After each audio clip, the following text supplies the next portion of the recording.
नमस्कार, जय महाराष्ट्र. मी नितीन माधव. पुढच्या 10 मिनिटात आपण घेणार आहोत कृषी क्षेत्राशी निगडीत 20 बातम्यांचा आढावा. सुरुवात करूया शेती मित्र 20ला. सरकारनं समृद्धी महामार्गासाठी ताब्यात घेतलेल्या जाणाऱ्या जमिनीसाठी नवीन दर जाहीर केलेत. त्यानुसार निश्चित केलेल्या दरांपेक्षा 5 पट अधिक मोबदला देण्याचं ठरलंय, पण शेतकऱ्यांचा या नवीन दरांना सुद्धा विरोध आहे. या संदर्भात नाशिकमध्ये महत्त्वाची बैठक पार पडली. या बैठकीत आंदोलनाची पुढची दिशा आणि तयारी ठरवली जाणार आहे.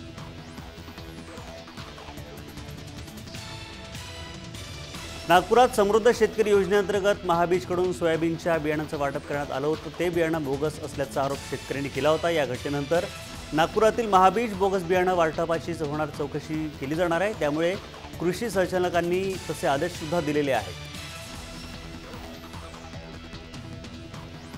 वर्धा जिल्ह्यात तूर खरेदी केंद्रावरील गर्दी कमी करण्यासाठी अनेक शेतकऱ्यांना खरेदीचं टोकन देण्यात आलं होतं. मात्र या टोकनधारी शेतकऱ्यांची पूर्ण तूर खरेदी करण्याची सूचना सुद्धा मुख्यमंत्र्यांनी दिली होती. मात्र तब्बल 3,450 शेतकऱ्यांकडे हे टोकन असूनही त्यांच्याकडे 65,000 क्विंटल तूर पडून असल्याची माहिती हाती येते आहे.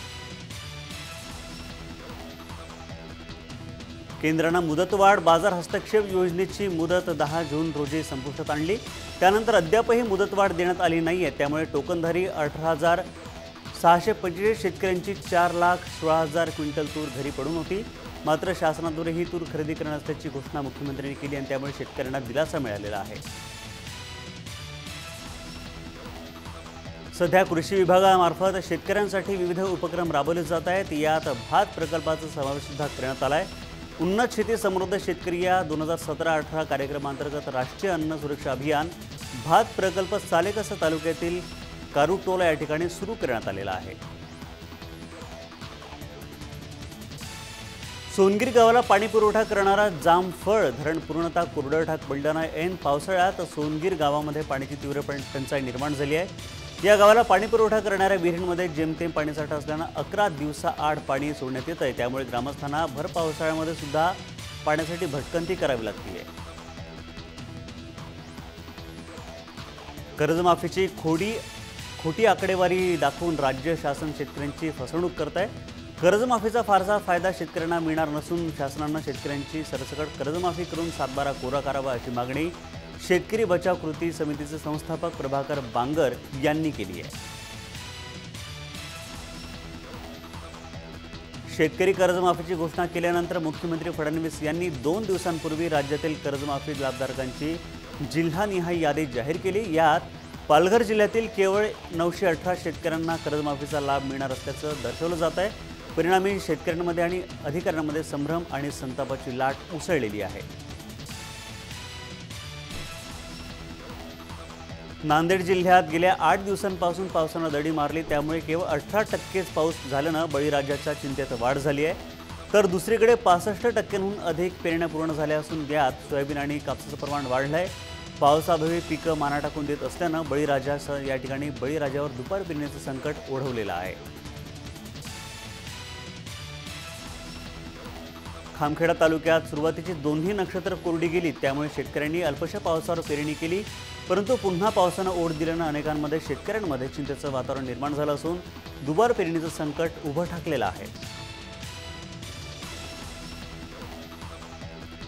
वाशिम जिल्ह्यात पावसानं दीर्घ विश्रांती घेतल्यानं शेतकऱ्यांवर दुबार पेरणीचं संकट घोंगावत आहे. दरम्यान मनोरा तालुक्यात महाबीजचं बियाणं उगवलंच नसल्यानं 400 हेक्टरपेक्षा अधिक क्षेत्रावर दुबार पेरणी करावी लागणार आहे. तर अन्य तालुक्यातील पिकांना दमदार पावसाची प्रतीक्षा कायम आहे.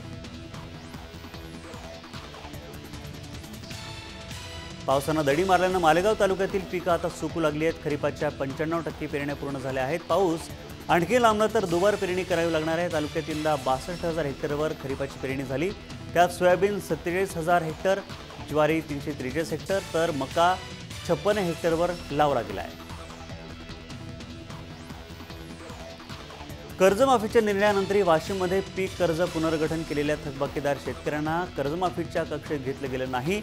त्यामुळे जून 2016 पूर्वी थकबाकीदार असलेल्या शेतकऱ्यांना कर्जमाफीचा लाभ मिळणार की नाही याबाबत अद्याप सुद्धा स्पष्टता नसल्याचं वृत्त हाती येत आहे. शासनानं जाहीर केलेली कर्जमाफी योजनेत अकोला जिल्ह्यातील पात्र एकही शेतकरी सुटता कामा नये असे निर्देश कृषी मंत्री पांडुरंग फुंडकर यांनी बँक अधिकाऱ्यांना दिलेत। शिवाय कर्जमाफीसाठी पात्र शेतकऱ्यांची माहिती सुद्धा तातडीने सादर करावी असे निर्देश त्यांनी बैठकीमध्ये दिलेले आहेत।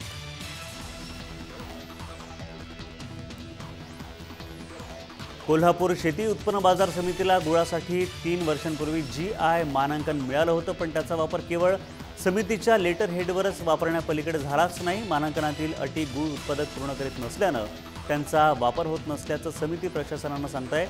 शेतकऱ्याचं प्रबोधन करण्यासाठी समिती अपयशी ठरल्याचं माहिती या ठिकाणी हाती येते। कर्जमाफीची घोषणा करण्याबरोबरच खरीपासाठी तात्काळ 10,000चं कर्ज देण्याची घोषणा सरकारने केली आहे, तरी प्रत्यक्षात बँकांनी पैसे नसल्याचं कारण देत शेतकऱ्यांना माघारी फिरवण्यातच धन्यता मानली। परिणामी जुलै उजाडून सुद्धा नाशिकच्या केवळ 11% शेतकऱ्यांनाच खरीपाचं वाटप करण्यात आलेलं आहे। येवला तालुक्यातील खर्डी साठे या ठिकाणी पाझर तलावात एकलव्य संघटनेच्या पुढाकारानं 250 डबे म्हणजेच 2 लाख मत्स्यबीज सोडण्यात आलेत। 6 महिन्यानंतर या ठिकाणी मच्छीमारी व्यवसायाला सुरुवात होईल। या व्यवसायातून गावातील सुमारे 20 कुटुंबांना 6 महिन्यांपर्यंत रोजगार उपलब्ध होणार आहे।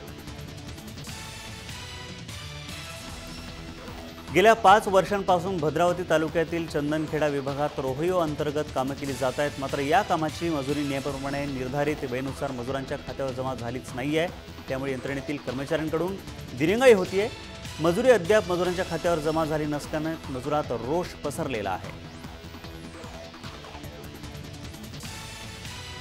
वाशिम बाजार समितीत हळद खरेदी सुरू करण्यात आली, त्यामुळे वाशिम जिल्ह्यातील हळद उत्पादक शेतकऱ्यांना दिलासा मिळालाय, परंतु अचानक खरेदी बंद करण्यात आल्यानं शेतकरी त्रस्त झालेत। सदर खरेदी पूर्ववत करावी अशी मागणी आता शेतकरी करत आहेत। संपूर्ण राज्यभरात आता पावसाला चांगली सुरुवात झाली आहे। परिणामी विदर्भ आणि कोकणात सुद्धा खरीपासाठी मुबलक पाऊस पडल्याचं चित्र आहे। शिवाय यामुळे खरीपातील पेरणीनं वेग घेतल्याचं वृत्त हाती येत आहे। या होत्या शेतीविषयक 20 बातम्या। आपण पाहताय जय महाराष्ट्र। नमस्कार।